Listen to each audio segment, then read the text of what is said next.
Welcome to Fresnoland. I'm Jordan Maddox. I'm Dani Bergstrom. We've got a great show for you this week. First, we have some headlines.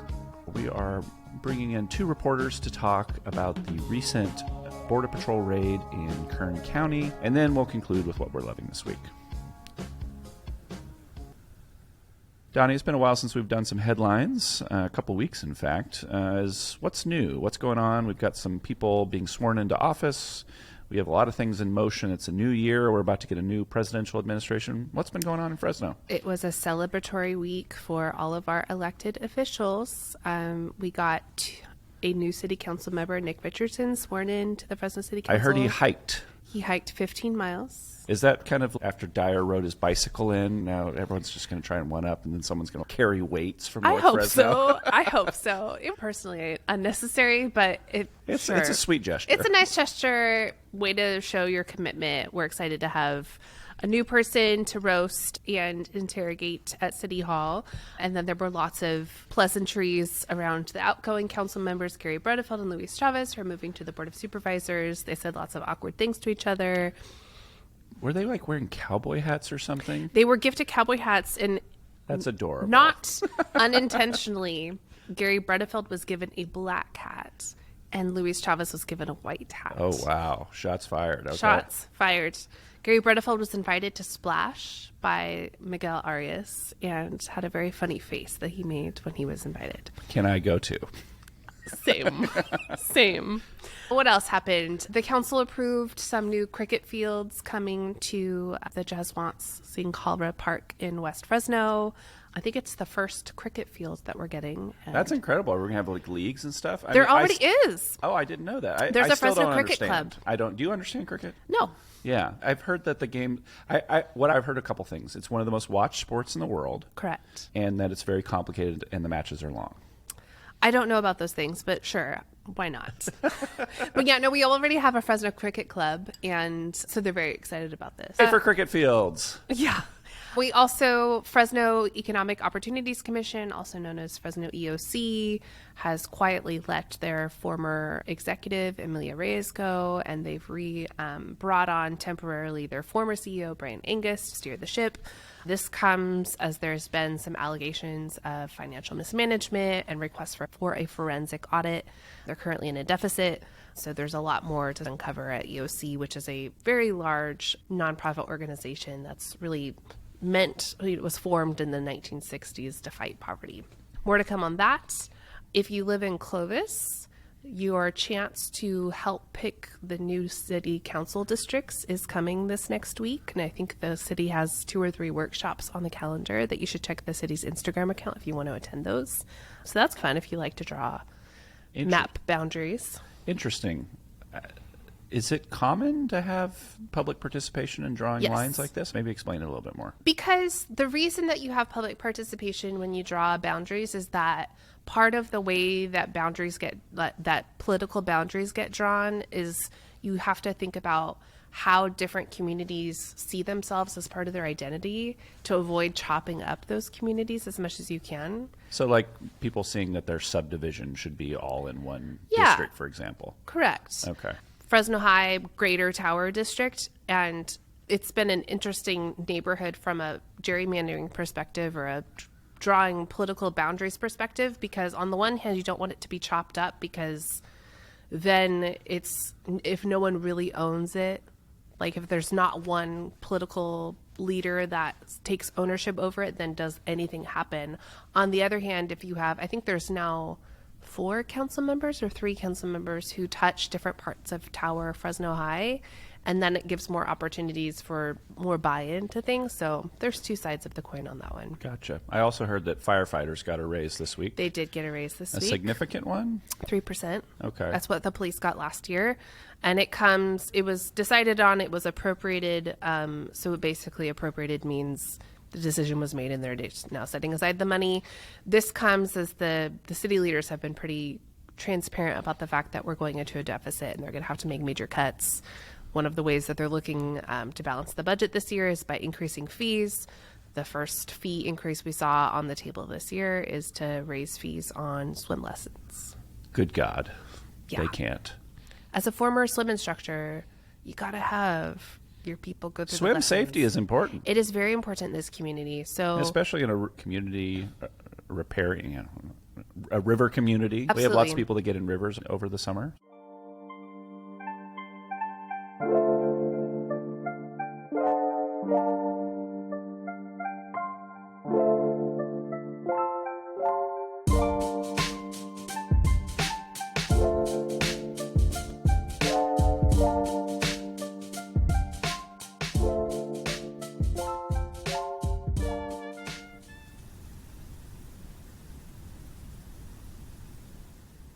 On today's Fresnolandia, we have Gisselle Medina, Fresnoland's religion and culture reporter, along with Melissa Montalvo, who is the government accountability reporter at the Fresno Bee, to talk about some recent Border Patrol raids throughout the Central Valley that we've seen over the last few days.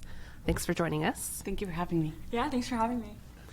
So a few days ago, we started to see a lot of activity on TikTok, Instagram, Facebook, and other social media, alerting the community of immigration raids occurring in Bakersfield and Kern County. And in the last 2 days, we've seen activity in Fresno.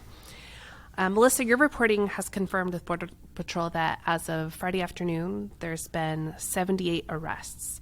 So where specifically are these raids happening, and who is specifically being targeted?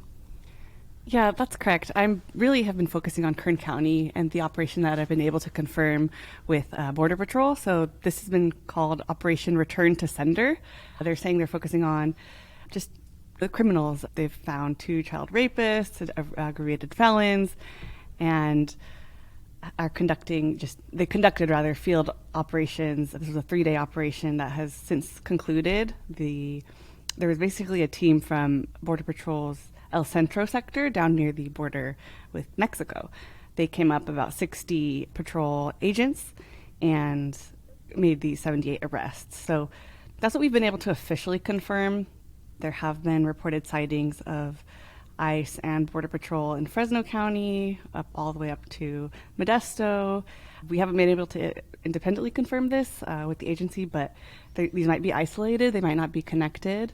But there's a lot of fear and paranoia, understandably so, right now throughout the valley. Of the 78 people that were arrested, were all of them arrested under some suspicious criminal activity? That's a really great question, and one that we've tried to pose to the Border Patrol and other officials. And essentially what we've heard from Gregory Bovino, who's the U.S. Border Patrol sector chief from that El Centro team, he said that again, this was a targeted operation, but his office confirmed with us this morning that there were others who might not have been targeted, not part of this targeted operation, that were arrested through the course of their carrying out the operation. So, Taking advantage of opportunity to make ad hoc arrests of people that are not connected, but they could use that as an opportunity, right? And what else we're hearing is that from UFW Foundation and other immigration advocates on the ground is they think the estimate's higher, not necessarily of arrests, but detainees, maybe people who've been stopped, asked to show their papers. They're saying the numbers may be closer to 200. Wow. So a lot of uncertainty. And this information, I think, is still being gathered in real time of how many people have been impacted. Sure. Do we know what they're looking for, what types of places they're going to do these raids? I don't think we know all of that yet. What we're hearing is, at least down in Bakersfield and what's been reported by local TV, local immigration groups, is that there's been activity along Highway 99, even outside of regular places like grocery stores, Home Depots, gas stations. I think there's been some high profile cases. So it's not totally clear. When I try to pose this question to Border Patrol, they didn't want to share any specific tactics or jeopardize their operations. So more public places, transportation corridors, places in outlying areas where maybe people go get lunch or something, rather than residential. I haven't specifically heard of residential. I haven't confirmed that. It could be. I know there's been video circulating near fields. A lot of workers, I don't think, have shown up to work. That's what we're hearing from employers. I'm not sure if there's been necessarily like a raid on an employer or at a work site, at a field. That doesn't sound like it's happening, but I think just everyone's on alert for anything to happen in the next coming months. Okay, Gisselle, we're going to bring you in. There's been some rumors that Border Patrol is going to show up at Clinica Sierra Vista, a local health clinic with locations across the valley. Have we been able to confirm this activity? Great question. What we know so far about Clinica Sierra Vista is they actually had a press release that came out today, January 10th. And it just states that they're aware of the recent rumors circulating on social media regarding ICE presence at their facilities, and quote, "At this time, we have not received any credible reports to support these claims." And then the rest of the release just talks about their commitment to a safe space for all and ways that people can receive or can ask for help. There's like virtual and phone appointments available and like things like that. And that brings up a question that I've had, which is, I think if you're on social media, you're seeing lots of sometimes sightings. Sometimes the sightings come with pictures. Sometimes they don't. Sometimes it's speculation, like the rumor that we've seen about Clinica. Is that helpful for people to share that information, or what should people know about the information that's circulating on social media right now? Yeah.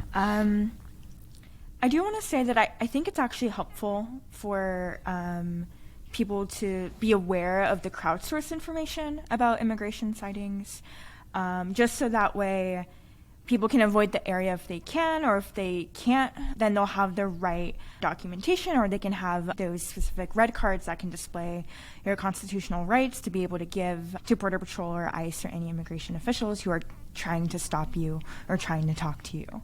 I do want to say that I feel like various people should rely on various networks, for example, like Rapid Response of Kern, and Faith in the Valley's Watchdog Network. They're doing a lot of on-the-ground trying to confirm these sightings. And I think just turning to them, they have hotlines if you have any Border Patrol sightings that you want to share on your own. But I think just relying on trusted networks and organizations that are here for immigration rights. Yeah, it feels like you need to corroborate a little bit. Just relying on social media as your exclusive source of information feels hazardous in this situation. And I've noticed a trend of sometimes the sightings are being shared by organizations that I'm familiar with. You mentioned Faith of the Valley is one that is doing a lot of this work. And so when it's shared by them, I usually understand, okay, there's some legitimacy here. Yeah, I saw one that was literally, someone posted it, and it wasn't really demarcated very well, but someone in the comments below attributed the video from like 2017 or something.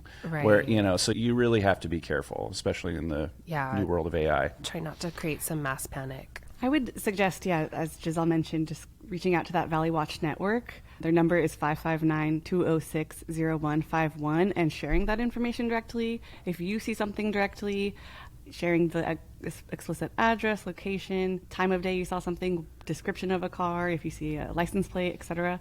I'm giving them that information because they have a database that they're corroborating and trying to understand any patterns. And I would exercise, caution in sharing anything. Yeah, makes sense. Melissa, do we know why Border Patrol is doing this and not ICE? Can you help us understand jurisdictionally how this world works? Sure.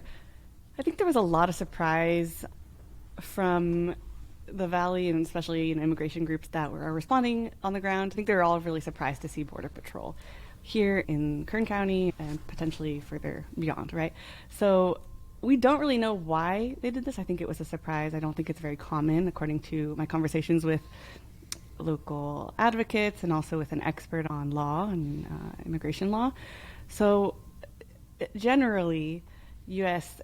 Immigration and Customs Enforcement, ICE, tends to enforce immigration law in the interior of the country, while Border Patrol focuses on patrolling the boundary with U.S.-Mexico border, U.S.-Canada border. And they have this kind of a rule of thumb that they're allowed to reasonably, within a reasonable distance from the border, they're allowed to operate as well. Conduct searches, these stops, and things like that while looking on people who are here unlawfully. So in short, they're allowed to be here. It's not like they have to stay at the border. Border Patrol, they're federal law enforcement officials, and they're allowed to be anywhere in the country. I think those are just different practices that they tend to have, but there is a history of their presence in the Valley. And what we heard was that there's potentially going to be further operations. It's something that we might see further as this administration, President-elect Donald Trump, coming underway here in a couple of days. We don't have a great answer. I think it's just still an unknown I think this caught a lot of people off guard, but now people are on alert and just preparing for what's to come. Isn't it ironic, Donnie? I feel like there was this discourse for such a long time about there's not enough Border Patrol agents, and now they're wandering up the 5 and the 99. 6 hours away from Yes, the border, 7 hours away it's from so the border. strange. It is so strange. And I know, Melissa, in your story, you talked to some immigration advocates who said this is a really significant and unusual activity. And Gisselle, I know you've also been talking to a lot of folks as well who have noted that this is just not a thing that we typically see very often in the Valley. And maybe this question to both of you, but why, when you're talking to folks, why do they think it's happening now? Especially we're on the eve of the Trump inauguration. He hasn't even come into office yet. That's a great question, Donnie. Yeah, based on my conversations with community organizers who are on the ground, taking into account what is happening, and also just immigration attorneys, there's not really a clear answer. Everyone's just, we don't know. And it might really just be because Trump is coming in a couple days that maybe Border Patrol feels like they can just start doing this, but there's no specific reason as to why. It's definitely strange that it is really unusual the way that they're practicing operations, and as we're reporting and continuing to report throughout the next however long it's going to be that this is happening, I don't think we'll know for sure unless they actually explicitly tell us. It's so sad that it's happening right now while the fires are going on in Southern California. And I don't know if it's a tactic necessarily while people's attention are somewhere else, because I can't imagine that this was just an impulsive thing. I'm sure it was well planned. But it is, while we're dealing with one crisis, we're adding another one to the mix. Absolutely. It could also be like, since a lot of people are fleeing the Southern California area, people are coming towards Central Valley or in other places. So maybe it is, a tactic to have this happening as the fires are also happening. And another timing piece of it is Fresno schools start next week, start on Monday. I guess this podcast will come out Tuesday, so schools will be back in session by the time this podcast comes out. And for a lot of families that are visiting Mexico during the holidays, they're coming back this week, so a lot of people are traveling. Gisselle, I know both of you have been talking with a lot of immigration attorneys and community groups about how people can know their rights, prepare should they potentially encounter immigration enforcement. What are some of the key takeaways that you would share that people should know if they or someone they know is undocumented? The first thing you should do is you should assert your rights, and you should carry a Know Your Rights card with you at hand and handing it directly to agents who are trying to have a conversation with you. People get those Know Your Rights cards? It's the Immigration Law Center, the California one, for the Immigrant Legal Resource Center. They are the ones who give out the cards. Anyway, okay, sorry. Continue. Starting over. I'm so sorry. No. So the first thing you should do is you should assert your rights, and if you can, to carry specific red cards from the Immigrant Legal Resource Center that has just a couple little bullet points as to what your constitutional rights are, and you can hand that card to the Border Patrol officer or anyone who is trying to stop you or trying to detain you. That would be your number one. Your number two is, if they do try to detain you, you should immediately ask for a lawyer and remain silent, and tell them that you will be remaining silent, and to not sign anything or make any decisions without a lawyer present. If you are arrested or detained, you have the right to make a phone call, and if you choose to use that phone call to call a lawyer, they are not allowed to listen, so you can have a private conversation. You should also just make sure to keep copies of your documents, whatever that would correspond to your status, and then from there, if possible, try to inform your family what's going on, and make sure that you have a plan as to, if this happens, what are next steps. Yeah, I think, and just broadly as well, because I watch a lot of those videos on TikTok of people being pulled over and they're trying to assert their rights, and they're either being bullied or challenged on it. You just got to stay calm, I think. Right. And that's obviously, sitting here in my podcasting seat, very easy to say. If you're facing Border Patrol or some kind of officer of the government, it can be challenging, but staying calm, breathing, not divulging more than you need to. Melissa, are people avoiding work to avoid getting swept up in these raids? And have you talked to any employers who are concerned and speaking out on this? I think it's very likely many farm workers are staying home.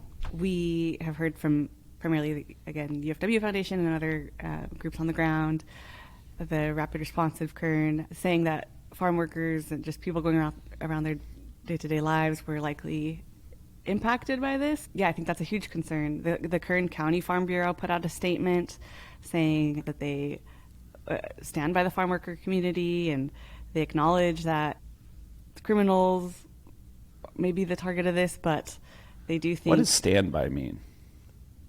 I'd love to know what that means. You know what I mean?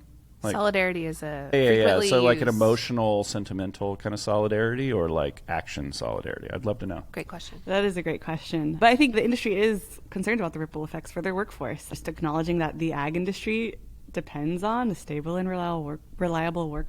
Cal Matters reported that Casey Creamer, the president of the industry group, the California Citrus Mutual, estimated that, yes, about 25% of the workforce didn't show up, and today 75% didn't show up. So they're Wow. in the Okay. middle Wow. of citrus harvesting, and he said this sent shockwaves through the community. So I think there was circulating videos on TikToks from workers showing kind of empty fields. So that's all I know so far. I'm hoping to connect with more employers as the days go by, but That's wild. 75%. That is Wow. really wild. Many residents in Fresno County, but beyond, live in mixed status households with kids enrolled in local schools. I know you've been talking, Gisselle, with local schools about how they're planning to address any potential raid activities near schools. Have there been any sightings near schools in Fresno, and what is Fresno Unified's kind of planned response to deal with this? Yeah, so I've been in communication with the district, Fresno Unified. They've informed me today that there's been one sighting near a school. And as of this afternoon, there's been no immigration officials who have tried to come onto any Fresno Unified campuses at this time. The district actually recently passed a resolution on January 8th committed to schools being safe places from immigration enforcement. Because of this, they have a really detailed step-by-step plan that is online just to talk about how to protect students should immigration enforcement try to enter campus. And in this plan, it details how immigration officials can't access a school campus without a judicial warrant, nor can student information be disclosed without like parent consent or a court order. And that's part of Senate Bill 48. And the plan that they have specifically is district staff, if an immigration official is present on campus, and if the district receives, actually, can I restart that? Yeah. Sorry, from there. Or do I restart? Yeah, start from there. Wherever you'd like. Yeah. Great. The plan that the district has includes staff has its step-by-step plan if an immigration official is present on campus, and that includes like if the district receives like any verbal or written requests for information related to a student's or family's immigration or citizen status, what they'll do. And basically within that, it just ensures that like personal information doesn't get given to immigration officials unless there's consent from the parent/guardian. That's also the case if like immigration officials are trying to interview students. They again need specific consent from parents or guardians before a student can get interviewed or searched by an officer. Yeah, the legislation is called FERPA. It stands for Family Education Rights and Privacy Act, and it's very restrictive in terms of what you can access by anybody. Exactly. So if an immigration official is even just on campus but maybe is in the parking lot and is trying to target specifically parents and students who are like trying to get picked up or dropped off, there is still a step-by-step plan to make sure that like people and families just stay safe. What's the best way to support families and people who are at risk of deportation right now? Some things include donating to immigration legal services organizations, maybe volunteering your time to help with case management or translation, maybe advocate for immigration reform by contacting elected officials or just educating yourself about immigration issues. And just if you know of anyone who is affected, just being there emotionally if they need anything. I would just add that it's really important for people who might be impacted, who might have loved ones impacted, to attend these Know Your Rights workshops. I think there are plenty happening across the valley, lots of information online, so really just educate yourselves on some of these basic rights that we've gone over. Some people have suggestions on just different documents that you should have, maybe in a backpack, your legal information, identification information, should you or your loved one be detained. So I think everyone should really be knowledgeable about these things. What I heard when I went to a Know Your Rights workshop on Thursday evening here at St. Anthony's in Southeast Fresno, it was really packed over. I think over 100 people were there. And one of the things I heard was that it's when immigration enforcement goes into some of these small rural towns where people don't know their rights, it's easy for someone to be detained because they don't know how to just say they don't know that they cannot speak, or they don't know they have access to a lawyer, or just different things. They don't know that they don't have to participate. So are some of these education programs being pushed into outlying areas, your Mendotas, your Firebaws, your outlying communities? I'm not sure. I hope so. I hope so for sure. I'm sure there's a lot of information online, but I hope it's reaching these rural counties, or rural parts of the county rather. And yeah, I think if everyone knows that information and shares it with other people, I think it'll help reduce also some of the misinformation being shared. And yeah, I think one thing I'll just end with is that when I spoke with Edwin Carmona Cruz, who's the director of the California Collaborative for Immigration Justice, he thought this activity that occurred in Kern County this week was indicative of what's to come. So this is the kind of messaging the administration wants to put out. And just, I think everyone needs to be really alert and aware right now.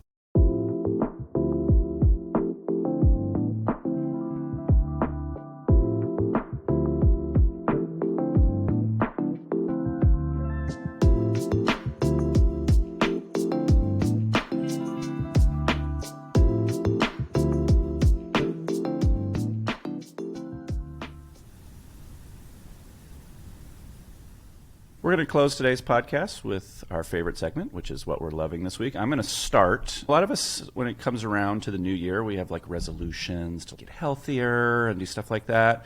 And I grew up, no shade to my mom, but I grew up in a household where like cooking vegetables wasn't taken seriously. I don't want to say that there was a lot of pots with canned green beans inside and water that was steamed, but there were. And so vegetables can be hard for some people. And so I found this cookbook. I actually gave it to my wife for Christmas, but then immediately stole it back from her after she looked through it. And it's this wonderful restaurant in LA called Kismet. And the cookbook that they came out with is really focused on like veggie forward dishes that are fun and exciting. And so this past week I've been combing through it, trying to cook things. I made this incredible lentil chili this week that was super healthy and super delicious. And so this year I'm trying to be more fun with veggies. Dani, what are you loving this week? That sounds delightful. My husband is really big on routines and getting us back into routines, which is, we all benefit from it in my family. Yes. So we've started to implement a night walk with our kids after dinner. And That's cute. it I is love cute. that. It's so cold right now, but it's cute. And then we get the little space app to find the my different gosh. constellations. Have you seen UFOs? No, but so many planets are out right now. Yes, I think Saturn is super bright right now. It's very bright. We saw Mars. We saw Jupiter. Doesn't it make you want to buy a telescope? No. Actually, no. I take that back. My husband has one, but it broke. Oh, no. Long story. Okay. I'll go in a telescope with you if you want. Cool. Melissa, what are you loving this week? Baking. Baking. Okay. Yes, we love baking. What do you like to here. bake? This week, I made some blackberry breakfast bars with a friend, and that's been sustaining my reporting this week. Sounds like a great way to meal prep, too. Like, you don't have to think about it in the morning. You got the bar ready for you. Exactly. What's in these bars? A lot of butter, a lot of sugar, a lot of berries, and hopefully next week there'll be a blackberry pie. Ooh, yum. I love a blackberry pie. Gisselle, what about you? What are you loving this week? Really digestible media. So specifically watching Adventure Time with my partner has been really fun, and playing Mario Kart that he got me on the Switch for Christmas. So that's been very great. What's your character Yes. choice? Oh, obviously it's Yoshi. Yoshi. Big Interesting. Yoshi stan. Love Yoshi. That's my guy. Wait, What- I what- want to know everyone else's Mario Kart character. Okay, so my wife and I fight over one character because she's convinced he's the fastest, Waluigi, and so as soon as we start it up, she like moves her little cursor as fast as she can so she can get Waluigi. Whoa, And so I've never tried. She's very intense about it. So I choose whatever. I'm indifferent to the different characters, but I Okay. always choose a motorcycle. I'll say that. Okay, good choice. What about you, Melissa? You don't have a Mario Kart character? I think the last time I played Mario was Nintendo 64. Oh my gosh. And I think I just bounced back between Mario and Luigi. We've talked about doing a Nintendo Day at Fresnoland because we're all gaming nerds. You would be blown away by how great it is now on the Switch. It It's is incredible. so great. It's It is incredible. really great. I saw recently, just TikTok's not banned yet. I saw it this week. There's a party somewhere, some big city, where they bring a live band to play the Mario Kart music while they race, and they put it on a big screen. Good God, can Fresno get that? Oh my Please. gosh, sign There'd up. be like a wait around the block. if That we might had be that. my birthday party this year. We should do that. I will help facilitate this. Perfect. But most importantly, who's your character? So for a long time, I was about Cat Peach because I love cats. But I've recently gone back to Wario because I love villains. I love villains so much. So Wario is my dude. They have the best laughs. They you do. know? Well, I'm not gonna imitate Waluigi. You don't want me to hear. But it's like No, it's like that's high exactly pitched it. and like it's very much. It's perfect. And so my wife definitely laughs like that when she wins because she beats me every time. This has been Fresnolandia. I'm Jordan Maddox. I'm Dani Bergstrom, and this podcast was recorded at Sun Stereo Warehouse in downtown Fresno. Audio editing and mixing was done by Jordan Maddox. Our lead image comes from Vaughn Ballanon, and our song comes from Stateless Rat.